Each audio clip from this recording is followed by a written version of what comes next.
Not figure you for the jealousy.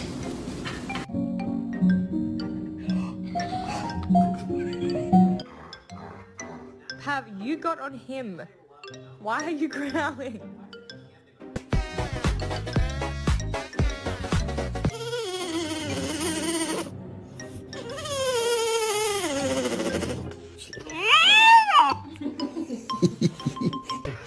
Happy birthday